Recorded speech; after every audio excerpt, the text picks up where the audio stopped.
Hello, my name is Douglas Bloch. Welcome to the Depression Recovery channel, where each week we talk about practical tools and coping strategies for healing from depression and anxiety. Today is Flashback Friday, a feature in which I republish one of my earlier videos you might not have seen that contains really important coping strategies that will help you attain a better mood. Now here's today's video. The title of today's video is 5 Steps to Relapse Prevention. But of course, we have to start with a little bit of humor, as is customary. So what did one elevator say to the other?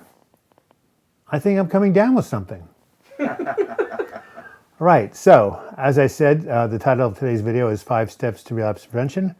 And in my book, When Going Through Hell Don't Stop, my memoir of depression recovery, I said there were two phases or two parts to recovering from depression. Part 1 was getting out of hell, and Part 2 was staying out. Now, why is there a Part 2? This is because depression is a chronic relapsing condition, just like addiction. So if you've had a depressive episode, chances are whether it's 1 year, 2 years, 5 years, 10 years, even 20 years, you're going to have another. This is why it's important to practice relapse prevention on a regular basis.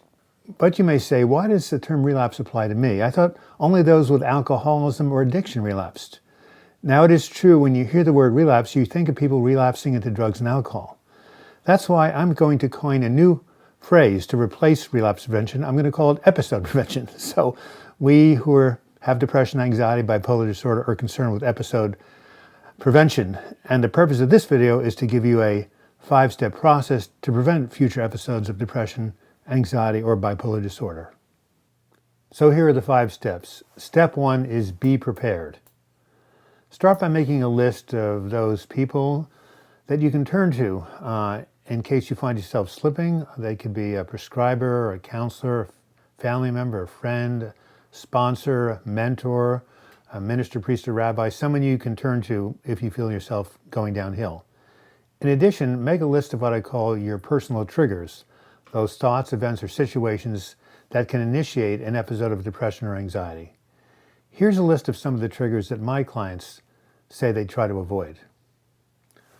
Violent movies, extreme heat, losing sleep, forgetting to eat, eating sugar when feeling blue, taking on too many projects, being around argumentative or angry people, spending time around an ex-partner, ruminating about painful past events.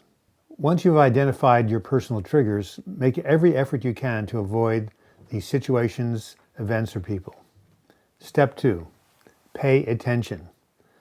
This means checking with yourself on a regular basis to see how you're doing. And I describe this process in my video called the 5-minute daily check-in, in which I recommend setting aside 5 minutes each day, going inside and asking, how are you feeling right now? How are you doing? What do you need? And while you're doing this process, look over the past 1 or 2 weeks and ask yourself if you've noticed any early warning signs of falling into a dip. This can mean changes in your thinking, your feeling, your physiology, or your behavior that may indicate a depressive downturn. And here are some examples. Having disturbances in your sleep, feeling more tired than usual, worrying more than usual, having increased anxiety, lacking motivation and feeling apathetic, withdrawing from friends and others, having feelings of hopelessness, and feeling as if nothing brings you pleasure. Sometimes these changes may be so subtle that you overlook them. That's why it's good to have a good friend or family member to monitor your moods. This is especially true if you suffer from bipolar disorder or becoming manic. Because being manic feels so good, you are unlikely to recognize that anything is wrong. Here's step 3. Dip into your recovery toolkit so you can practice those practical skills and coping strategies that we talk about on this channel. And here are some of the things you can do. First, you can call your psychiatrist or your prescriber, see if your medication needs to be evaluated or maybe adjusted. You can also call your therapist or counselor and maybe schedule an extra session. You can call your support team and let them know you're in crisis and ask them to hold you in the light. You can go ahead and take a day or 2 off from your responsibilities. You can also do something nurturing for your physical body, like taking a long walk or getting a massage or a hot bath or jacuzzi. And the other thing you can do is you can monitor your thoughts closely. If you notice that you're starting to catastrophize, Just tell yourself that you can get through this with the right kind of support and that this too shall pass. And last but not least, if you're open to prayer, call a telephone prayer ministry and have them pray for you. I list a number of these organizations on my website, and my favorite, of course, is Silent Unity. I did a whole video on them. If you want to contact them, simply Google the name Silent Unity and their contact information will come right up. Now, once you've done all this, these first 3 steps, hopefully you've caught your depressive episode early. It's only a dip, not an episode.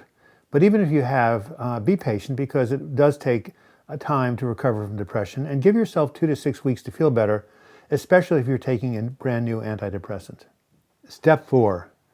If the first 3 strategies don't work and you find your symptoms persisting or getting even worse, then it's time to pursue higher levels of treatment. These include IOP, intensive outpatient programs, TMS, transcranial magnetic stimulation, ECT, electroconvulsive therapy, and if you think that things are falling apart or you may be a danger to yourself, going to the hospital. I make and made videos on each of these on this video channel, and I have links to them in the description section of this video. And the thing to remember, of course, is that depression is not forever. Hopefully one of these things will work. Usually will take about 3 to 6 weeks, so try to be patient. As my wife used to tell her students in Montessori, put on your patience and give it some time. The point, as I said, is to remember that depression is treatable, these symptoms are not forever, and this too shall pass. Step 5. Once you emerge from your episode, continue to use the same tools and strategies that you used to get well. This is because depression and healing from depression is not just a one-time event, it's an ongoing process. But this is actually good news because practicing these recovery techniques will not only help you to avoid another episode of depression or anxiety, it will improve your overall health and well-being. The moral of the story is that old adage, an ounce of prevention is worth a pound of cure. It's much easier to avoid a depressive episode than to heal from one. It's much easier to avoid falling into a pit than climbing out of a pit. So I encourage you to practice these 5 steps so that your dips or downturns are limited and don't turn into full depressive episodes. This has been Douglas Bloch. I hope you found the information on this Flashback Friday video helpful. If so, please give it a like, as likes draw more and more people to this channel and hopefully some more subscribers. You can also leave your comments in the comments section or email me douglasbloch@gmail.com.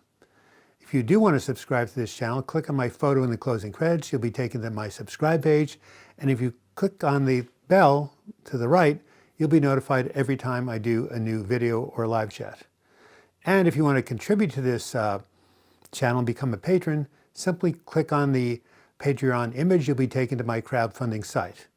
And until next video, I wish you the best in your mental health recovery. Thank you so much.